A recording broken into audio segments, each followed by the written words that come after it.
What's up, everybody? I'm Mr. Second Passport.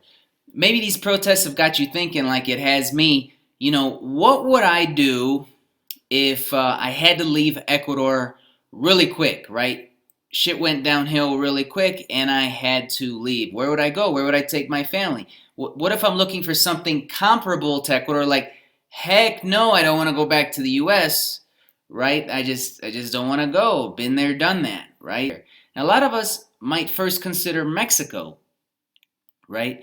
For me, Mexico has a deal breaker of there's just too many gringos, right? There's hundreds of thousands of expats literally living in Mexico, way more than the second destination, and way, way, way more than a place like Ecuador. So, for me, if I move abroad, I want something a little more authentic, different, right? And for me, that's a place where I lived previously before Ecuador. One of the places that is Colombia, right? Colombia.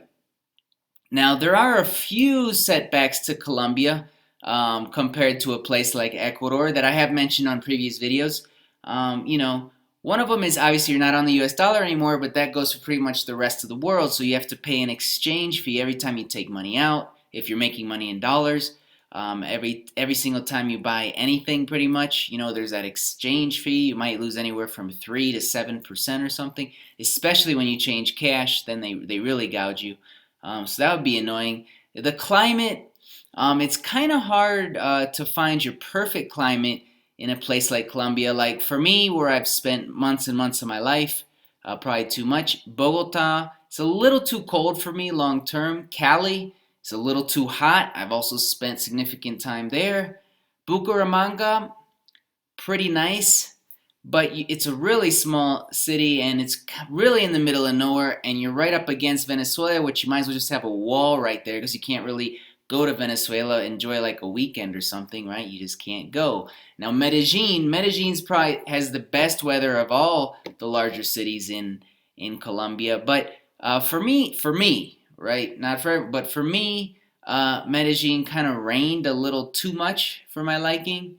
And when it rained, it's not like Ecuador. I mean, it really pours. Like you walk outside in like 2 seconds, you're soaked, right? So it's kind of different, right?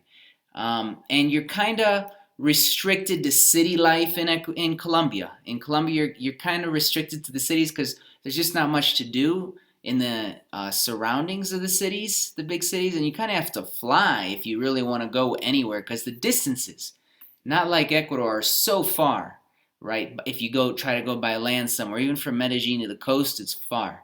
From Bogota to Medellin, it's like it doesn't look far, but it's like 12 hours by bus. It's far. Medellin to Cali is far.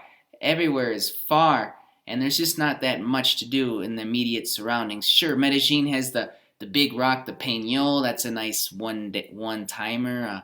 Bogota has the Santa Fe and a few other nice little country towns nearby. But again, one timers for most of us. First, coastal life, the most comparable that I've found in the world, coastal life to Ecuador, if you like the coast, would obviously be next door, Peru. As Colombia doesn't really have too many beaches. Even the city of Barranquilla on the coast of Colombia doesn't really have a beach. I've also spent significant time there, months and months, sleeping on a cot.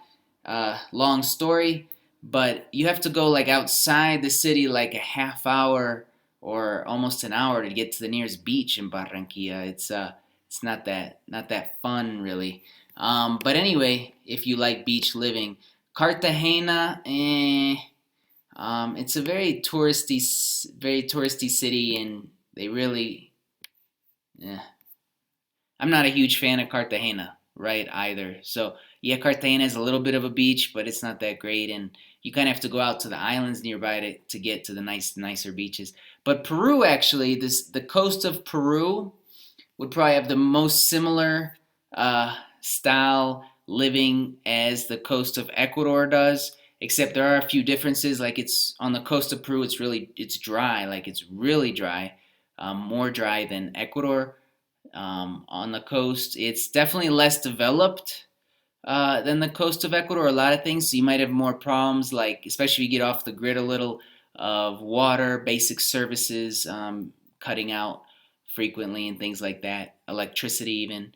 And you can't really, it's harder to own land in Peru confidently because there's a lot of title issues that I personally found when looking in property in places like Mancora in northern Peru and things like that. Even the locals kind of suggested against it, like don't even bother.